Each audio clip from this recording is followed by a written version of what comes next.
Yep.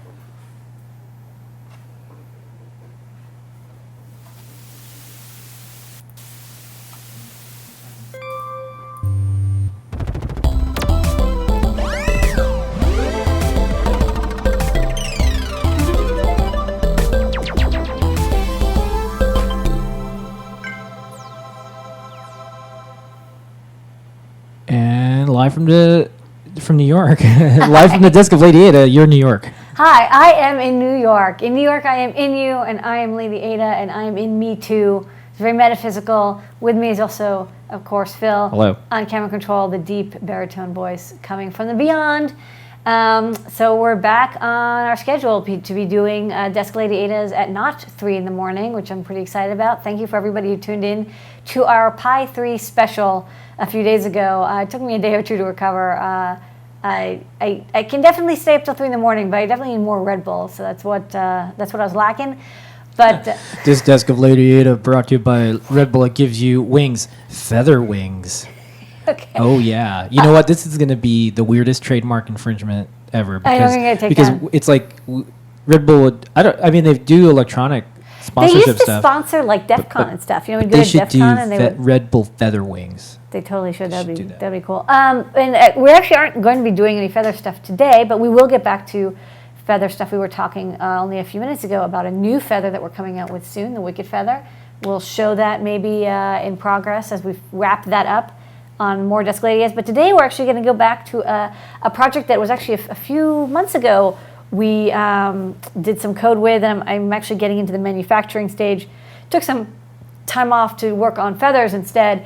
But now that I've got pretty much all the feathers and feather wings out, we're going to get back to this little one. This is the IS31FL3731. I will never memorize that. PWM LED matrix driver. This is a Charlie Plex LED driver that can drive 9x16 LED matrix with PWM control. And the boards are done. You got the PCBs, you got the components. Pretty much everything is ready to go.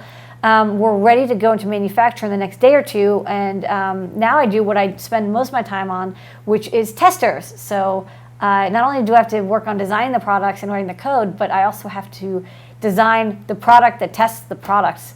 Very exciting. So we're going to work on this tester. So let's go to the overhead, and I'll show.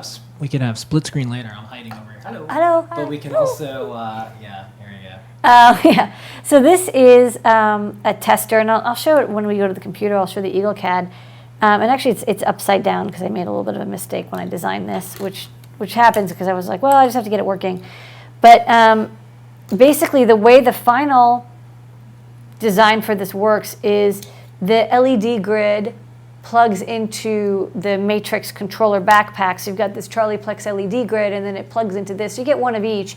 You solder them together, and then you've got this controller that you can plug into a breadboard, and you have a nice LED grid. So since we have two products here, actually, we have the LED matrix, and we have the grid controller. They're not going to be red, by the way, so I know you guys are like, hey, you're going to have red PCBs. No, these are just prototypes. We have two products, so I actually designed one tester that I could use with either one. So this tester PCB is actually these two things, but split in two. And so this one, the way I built it is I put pogo pins on the driver board side. So when I press this down, it will test the board with the matrix fixed in place. And then tomorrow what I'll do is once I get this working is I'm going to make the opposite, where the driver board is soldered in place, and then the LED matrix is what gets pressed down to test. So you'll have one PCB for each. One has pogos and one has header, and then you just build one with one with the other. But this one in particular, I'm going to start with testing the matrix driver side. So yeah, this side just gets an LED matrix put in it, and then what I got wrong is I forgot, or I reversed, or I don't remember. These actually plug in back to back, and so with the tester, I actually have to put the board upside down. Usually I try to have the board right side up because I like to see the part number as testing. But you know what? It's not a big deal. I'll reverse this. But for now, to test, I actually have to test the board with the components down. hey, you know. I can't wait till April Fool's when I try to fool everyone and I say it's Spark Fruit Adafruit and Spark Fun and Adafruit merged, and that's why we have our PCBs now. You've been trying to do that every year for like 6 years. Yeah, and then I was gonna do Maker Fruit Adabot, but MakerBot didn't. That didn't work out. Yeah, Adabot Maker Fruit, like I tried, but anyways, so April 1st it's gonna happen. It's happening. Okay, well it's not really. It's on. A surprise. This is a little proto jig I made just because I didn't have this yet, and I was just like hand testing it. So you can also always put pogo pins into your boards, and then you press fit them together. And this is how I tested the LED grids, just like with hand squeezing. But for testing purposes, basically you want to have a jig where the person testing presses the board down, then maybe hits the reset button or the start test button. Something appears here that lets them know, like, hey, test is passed, and then they can basically know this worked. And then, obviously the same for the other tester that would test the matrices. So, basically the key is to make it fast. Sometimes I have a clamp, like I think on one of the feather testers I showed off, I had a bolt clamp that, a towel clamp that would clamp this down. For this test, I expect this test to take less than 5 seconds once I've completed it. And so I'm cool with just having the person press this down with their thumb, and then they look at the LED output here to verify. And since I don't like holding this down while I'm testing, I use these standoffs just to keep this held down and attach all the pogo pins while I'm waiting. And these are all standoffs as well. So you can see that there's these standoffs. And the standoffs I pick are like the 7/64 or whatever. They're exactly the right size so that the male threaded parts are what line up with the through-hole mounting points. And so, it aligns it, which is why I like having mounting holes on all my products, because that way it makes it really easy to test, because it just lines up with the mounting holes here, and you test to press to test. So super easy, in my opinion. That's why I like mounting holes. That's why I'm always like weirded out by like once in a while, of course, you want to have a product without mounting holes to minimize the amount of space. But like if you're going to be doing something where you're testing a lot of them, having at least 2 makes it really easy to align in the jig. Like I just like it for that purpose. I mean, you can get cutout jig versions, but anyways. And then I've got the 8 control lines. These are the control lines that go to the board, and let's see if I can line up here. So it's power, ground, I2C clock, I2C data, audio in, adder, into 0, and shutdown. So these are the 8 pins that control this, and basically these pins get routed to the pogo pins, and then the other pogo pins get routed to the LEDs. So if I can test all of this functionality and the LED output functionality, like get all the LEDs lighting up, I've basically tested the entire functionality of the chip, and that's the trick is basically figuring out how to do that. How do you test all of the elements of what you're testing? Like you have to think in a way like what could break, like what pins could be shorted, what pins could be open, and how do you use that to test your board. And then as we sell this and we get feedback, I mean, I almost never get any feedback that something is broken that wasn't tested properly. But if there is, I'll adapt the tester. Like if somebody says, hey, this component was missing and the test still passed, even with that component missing when it shouldn't, I'll go back and I'll like, oh, you know what? I have to test for this pull-up. I've got a little better at testers since I've designed 250 of them or something. So it doesn't happen as much, but it's something to keep in mind. So I just loaded this with the default program that we wrote a couple months ago, if you remember, for this chip. So I'm going to start with that. It was basically just the library test. And this is actually a really good reason why you should write good libraries for the chips. Like I write the library for the chip, and then I use that library to test the chip functionality as well. So you're kind of doing everything in, hardware, firmware, tester, design, it all happens at the same time. So you're kind of juggling it a little bit, but if you do it right, then it all lines up and you're like, yeah, I tested everything. I know my library is complete because I've done a full functional test. Okay, so let's go to the pewter. Compy 64. Okay, So this is that tester sketch that we wrote. Do you want to bring the whole overhead on the bottom? Not yet, because it's okay. I'm still a little bit far off. But when we get to the test part, I will. So this was just what we wrote to just like get things like light up, and I like have all this stuff like commented out and stuff. Like it was just basically like me like messing around, just trying all these different functions. So what I'm going to do is I'm going to keep this because this is handy to have it. This sketch. I'm like deleting stuff. Do you want to answer questions real time or? Yeah, sure. I can totally do that. Do you pretty much release the same test in your libraries as the board test? No, the board test is weirder, and you'll see I'm going to be doing stuff that's really weird that would not make sense to distribute. The overall functionality is the same, but I do strange things during tests that if a person was doing it, they would be like, I don't understand like what you're doing, because it like doesn't. It's like a weird, like they don't have to test whether there's pull-ups on the clock and data line, whereas I do. So this is the IS, and I could totally never remember this, IS31FL3731. Really not very, doesn't really roll off the tongue there. Okay, so this is just going to be my test, and I can start basically fresh from scratch. And the thing is that usually when I do a example code, it's like it runs once, but when you're running a tester, you actually want it to run continuously. That's kind of how I do it. So first off, I don't need gamma. And next up, I'm going to define all the pins that I'm using. Is the IS31FL3731 LED going to fit on the feather? It's bigger than the feather. I couldn't fit these. I mean, you could wire it up to it, but it's going to be larger.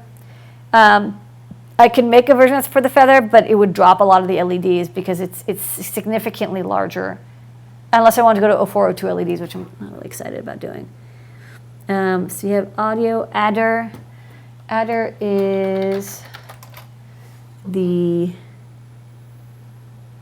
purple pin. Purple pin is 10.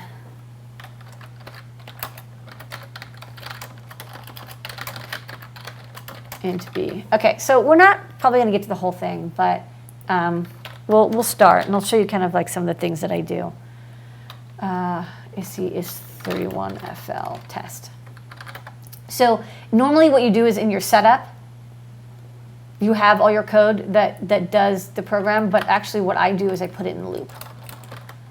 So this is actually going to get like seriously gutted, so just hold on, because it's going to be kind of exciting. So the first thing I do is I set Twicker to 0. So this turns off I2C. It's a kind of gruesome way to do it, but it does work. I'm just giving myself 10 milliseconds here. And then if not digital read A5 return. So this is check pull up on A5, which is, I know this, but it's also known as SCL. Pin mode A5, output digital write A5 low, and then make it an input again. So what this does, and then I'm going to just return here anyways.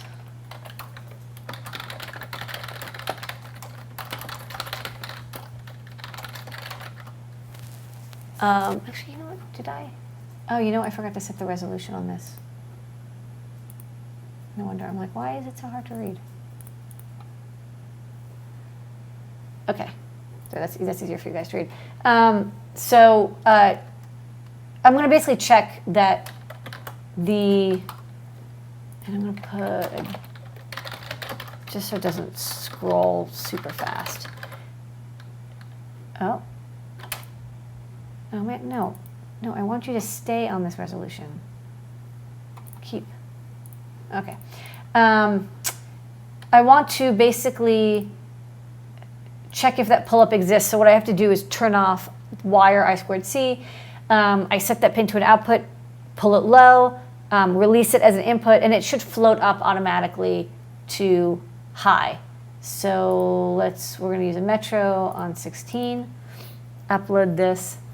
So this is like an example of something that I would never put in like a user test. Like a user doesn't need to care whether the SCL pull-up is on. Like, I mean, it would not pass test if it wasn't, so it doesn't matter.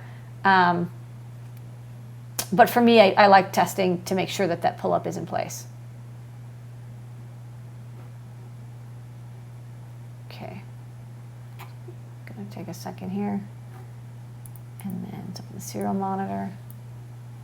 So the pull-up is okay. So, can you now have the side thing? Yeah.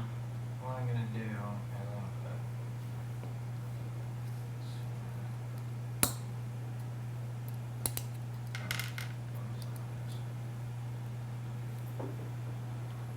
There you go. Okay, so I'm going to reset this. So this test, so it's now waiting. So this is one of the tricks I use so you don't have to like push a reset button. It's now waiting because there is no pull-up on that SCL pin, but when I press this down, it detects that pull-up. So like this is an easy way to like say like, hey, don't start test, because you don't want to start like doing I2C writes and reads or whatever until you know that you have that pull-up stuff taken care of. So this is an example of like, you do this first. Like, why do you do this first? Because it's if you can test for pull-ups, it makes it easier to know when to continue the test. Okay, here's a question. What do you think the ratio of time is for developing and testing? We have this argument about software dev at work with the powers that be. Yeah, so it's a little bit different because I'll be honest with you, like it's not with software, you get to send patches and updates. With hardware, you don't. And also, testing in hardware, you are testing two things. You're testing your design as well as fabrication. Like, there's no chance that, like, you don't have to worry about, like, every customer compiling the code. You know what I mean? Like, once you compile it, it links all the libraries, you've got your DLLs, everything is, like, in place. You know, you can check for stuff like what operating system they're running, but like the object that they have in code is the object that you made. Like they're not going to be hex editing it. Like you don't have to worry about that. Whereas when you're manufacturing hardware, you have to do much more thorough testing because somebody else usually, like we do our manufacturing in-house. Like this is going to be made in a couple days. But if you're having another factory do it, you have absolutely no control of what they're doing. That you need to make sure that they're actually putting it together the right way. Do you know what I mean? So it's actually more different because you only have to test one copy of your software. I have to test every copy of the hardware. So you want to make sure that your tests are really good and very fast. Okay, so I just duplicated this code and I'm also going to test the SDA pull-up. So, okay, good. So we got to here, chances are it's plugged in. So that's good. So next up, we're going to have set the shutdown pin to out and high. So the shutdown pin has to be pulled high. If it doesn't, like nothing else is going to work. So you just have to do this. And if the SD pin is connected, like it's not going to work. And then we actually just call like LED. Actually, yeah, we'll do this. We'll call LED matrix begin. And if it's not found, we'll just return instead of while one. So it's found, then like cool, we can continue.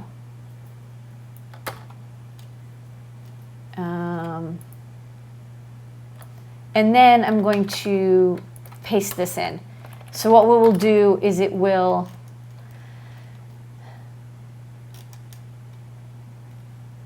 for every LED,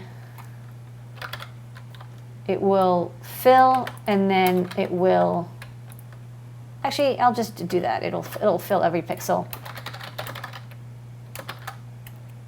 And it will delay 5 milliseconds. So let's see how this goes. And then actually, while we're done, when we're done, I'm going to have it halt. So it will halt, like, you want it to loop forever testing. like while testing is failing, because it's like the person is like putting the pogo pin on, or like maybe they're adjusting something. But once it succeeds, you want to stop.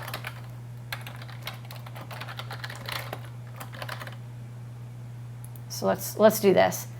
So we're already skipping, we're basically skipping past like, does this library work? That's why you want to make sure your library works before you do this. Okay, uploading. So, I still have some code. But yeah, so now we have this pixel filling, and it fills all the pixels, and now you basically, the person just looks and makes sure that all the LEDs are lit. If all the LEDs are lit, you're pretty good to go. But and I'm actually going to do something new. I'm going to use Atom, which I just installed. So go easy on me, because like this is a new editor, but I want to try a new editor. Anyone can call anything Atom, I think. I've heard there was Atom, which is like, kind of an alternative to RSS Atom feeds, and then there was Atom, which is like I think Macromedia did, and now there's an IDE Atom. Everyone can use Atom, it seems. I know. Everything's okay. Atom is just, you want it, you got it. Okay, so let's go to, it's pretty common. It was funny, if you Google for Atom, it is the first link though, which I think they manipulated. Oh, you think? You think the search engine that is working on Atom made it so Atom showed up first as Atom? Yeah. Okay, so let me open up this library, because, okay. Oh, you know what? It's just stupid. It should know not to open this. All right.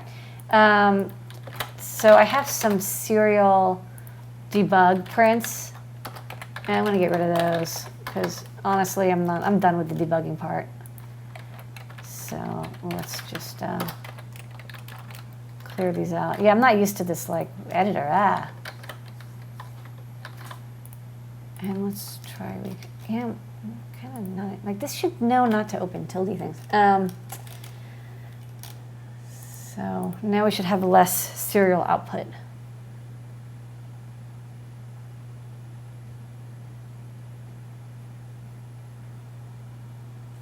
Oh, you know what? I have to have it turn off all the LEDs. Let me turn off all the LEDs. And then turn on all the LEDs. And it'll turn them all off, and then it will increment them all. So it'll be kind of a nice little test. That's very slow. Yeah, that's kind of nice. And actually, now that I think of it, maybe I'll have this repeat forever. Oh, you know what? I gotta delete all this stuff.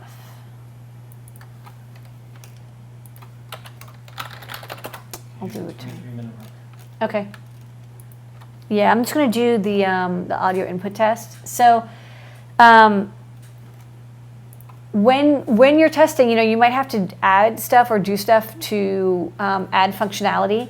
So for example, so far we've tested, you tested all the LED outputs, because like these LEDs would not all be lighting up in order if any of those pins were bad. We know that the power and ground pins work, because if those didn't, like nothing would be working. We know the clock and data pins work, and those have the right pull-ups on them, because those wouldn't work. We know that the shutdown pin works, because by default it's pulled low. So if that didn't work, like you wouldn't be seeing anything. So that means we have a few pins left. We have the adder pin and the audio input pin. So the audio input pin is kind of weird. Basically, you can modulate the whole display using audio input. And I don't actually want to like have audio input, but what we can do is, this is the line of code that lets you set audio sync as a like it basically turns on the audio capability. So let's add a new function called audio sync. Quick question. What Arduino or Arduino compatible are you using? I'm using a Metro, which is basically like an Arduino compatible, but I prefer them for making testers, because they have an on-off switch on them, which the people who test will use to hard reset. So here's a new function, audio sync, takes in a Boolean. If sync, that's kind of nice, kind of pre-fill stuff. Write this register, else. Set it to 0. And then I add this to the header as well. And then, so to test this thing over here, I'm going to say LED matrix audio sync true. Is it lowercase or whatever, we'll figure out. Audio sync. Audio sync to true, and now you're going to see, so basically I just took this line of code and put it back there. And the test I did before is I have a PWM output, and it, like this board is, the audio sync isn't very smart. All it knows is like, you know, are you getting basically audio, what's the amplitude, and if it's like more than 1 volt peak to peak, it's capacitively coupled, AC coupled in. And so you'll see you're actually not getting that same LED filling because there's no audio signal. So there's like a little bit of a spike, probably just like from reset, and the LEDs flicker on for just like a millisecond and they turn off. So you can tell like this is not passing test right now because there's no audio signal going in. So then what I do is audio input sync to IS audio, which is, I tied that to digital 9. And so I set it to an output and I do an analog write to that pin and I'm faking audio. So like you don't have to do the exact, like in the data sheet they're like hook up a microphone. Like you don't have to have like music playing. You just have to like test if that pin functionality works. You don't have to test like the core of the chip. You just have to make sure like, is there a path for that audio signal? So if I do this now, you'll see, when I upload it, you won't get the flicker thing. You'll actually get that full LED fill, unless I did something terribly wrong. Okay, yeah, we'll wrap this up. So now you see like, oh, I'm getting that nice fill of LEDs. And then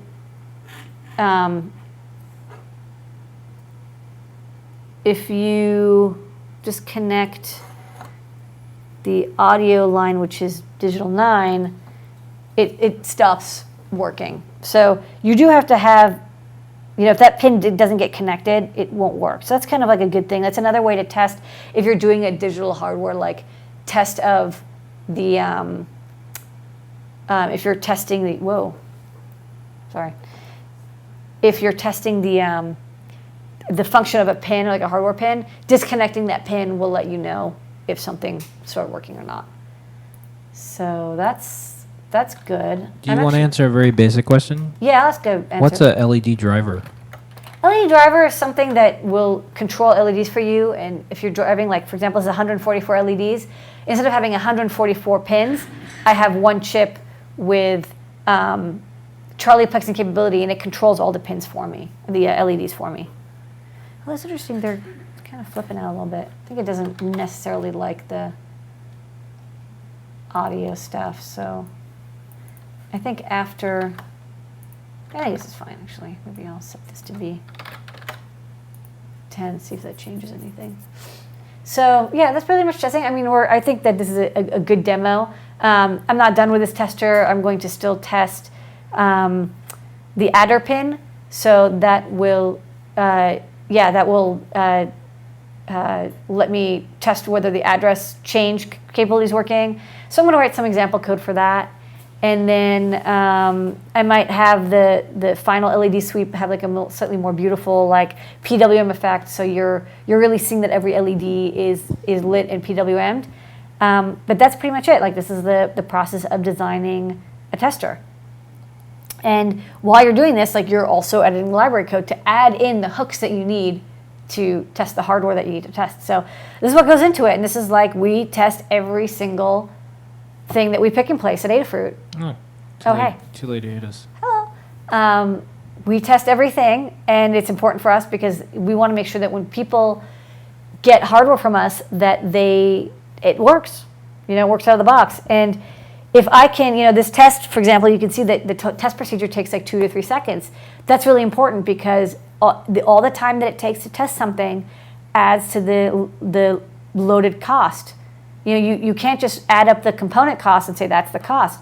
You also have to pay for the time, for the health benefits, for the paid leave, for the rent, all the machine expense time and the upkeep. This is all part of it. So basically, the faster you can test, the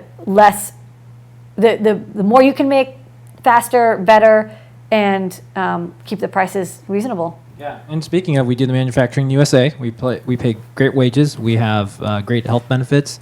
All this is supported by you. We got a great 401k. Yeah, great 401k. Phil and I know a lot about 401k. Everyone has the same 401k. There's no plan just for executives. Everyone is an executive at Adafruit. Everyone is the most important person.